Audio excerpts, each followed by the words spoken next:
Question de société, judaïsme, nous sommes en compagnie du rabbin Jonas Jacquelin. Bonjour monsieur le rabbin. Bonjour Léa. Vous êtes rabbin de la communauté de judaïsme en mouvement. Monsieur le rabbin, nous avons tout au long de l'année tenté d'éclaircir quelques réflexions sur notre vie quotidienne à l'aide des textes. Et nous avons vécu cette année, et un petit peu l'année d'avant également, des situations inédites, le confinement, le couvre-feu, la mise du masque, la vaccination aujourd'hui. Il y a des tas de problématiques que nous avons tenté d'éclaircir avec les textes. Alors peut-être aujourd'hui pourrions-nous faire une sorte de bilan sur les textes juifs.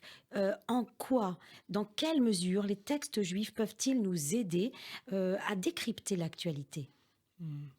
Quand on parle de la Torah, quand on parle de tous ces textes, de toute cette littérature, on va parler de textes de vie, on va parler de textes qui sont comme un océan d'une eau vivante, de Maïm Chaim.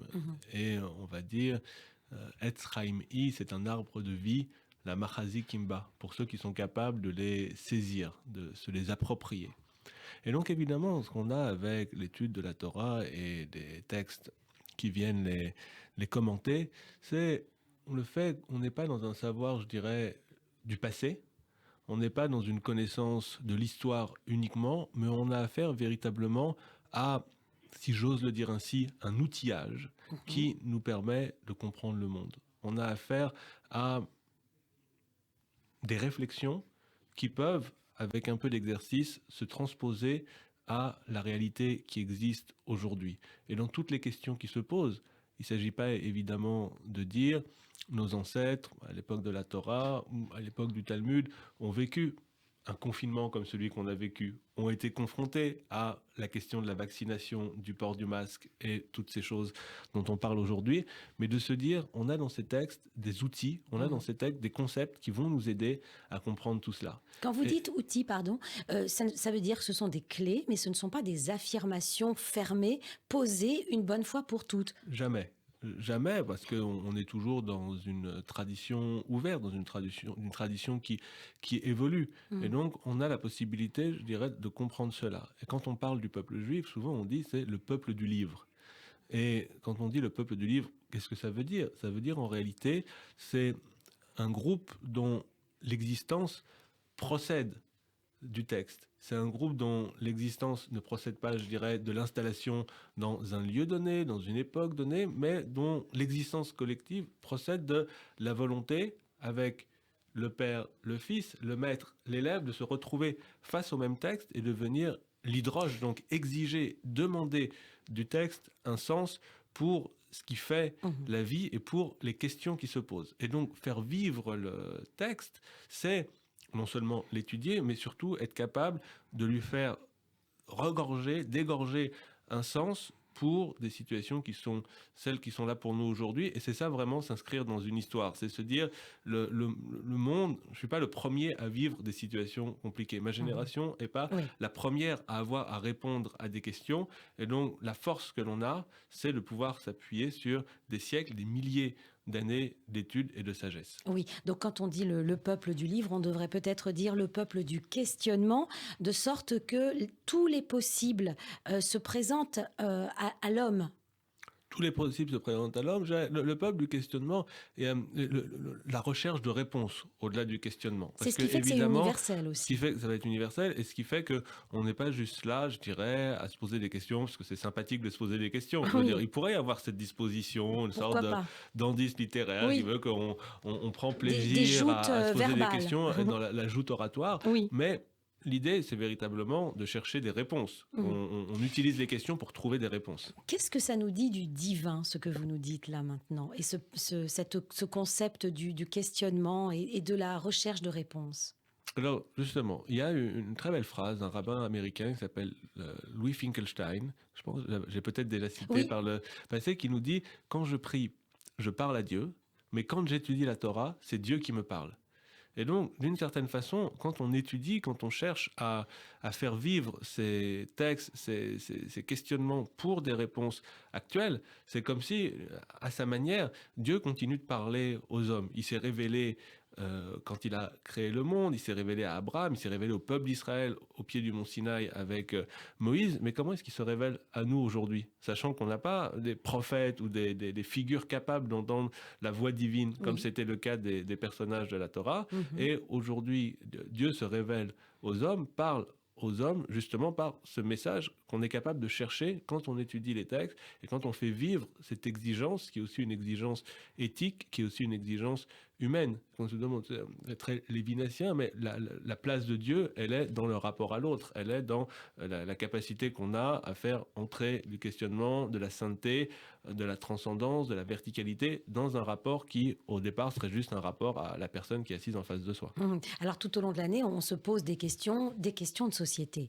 Quelle est la place de ce texte divin, hein, du judaïsme et de l'apport de la religion par rapport à la psychologie, à la sociologie, peut-être même à la philosophie? Quel est l'apport particulier?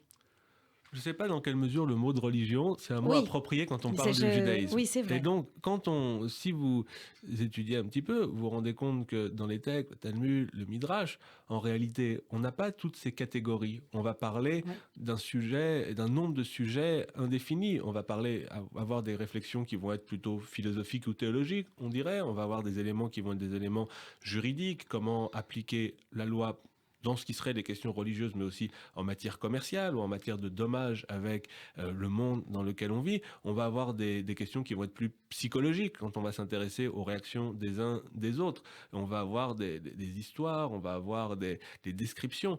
Non, on a affaire véritablement, comme je disais tout à l'heure, à un océan et à un texte, un corpus littéraire dans lequel on va pouvoir trouver un foisonnement de réflexion sur toute une série de sujets et évidemment aussi sur les sujets qui nous préoccupent aujourd'hui. Parce que on ne doit jamais couper, séparer ces questions religieuses de la vie des hommes. Et quand on dit question de société, le plus important en réalité, c'est la société. Parce que la société, c'est les hommes, les femmes qui vivent, qui interagissent entre eux, qui ont la noblesse, qui ont des actes un peu bas parfois, et qui sont pris dans ce tissu, dans cet ensemble humain.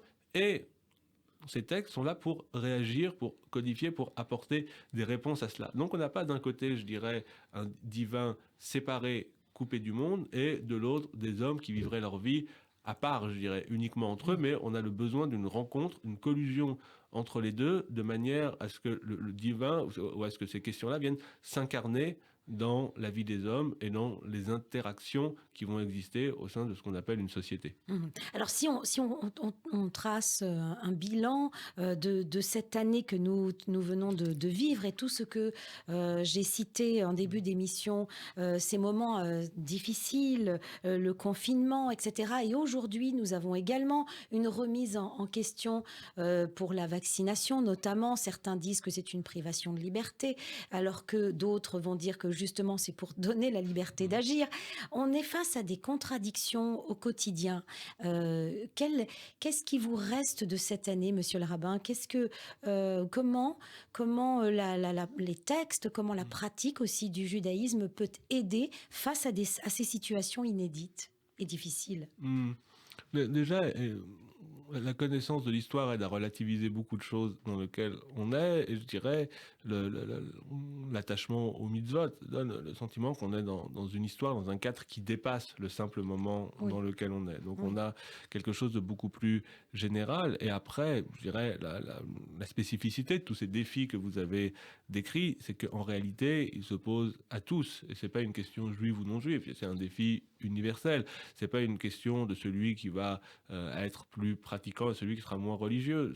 Tout le monde est confronté à cela. La question qui va se poser, c'est comment est-ce qu'on réagit et comment est-ce qu'avec les habitudes, les armes, les outils, les connaissances qui sont les nôtres, qui sont celles de notre quotidien, on va pouvoir justement répondre à ces questions. Et c'est là peut-être que la sagesse juive a quelque chose Oui. à apporter. Quand vous parlez de transcendance, c'est peut-être de ça dont il s'agit. Peut-être. Merci, monsieur le rabbin. Et à bientôt sur notre antenne. On se retrouvera désormais l'année prochaine dans la nouvelle grille, le vendredi matin. À vendredi, à la rentrée donc. Merci, au revoir. Et bon été.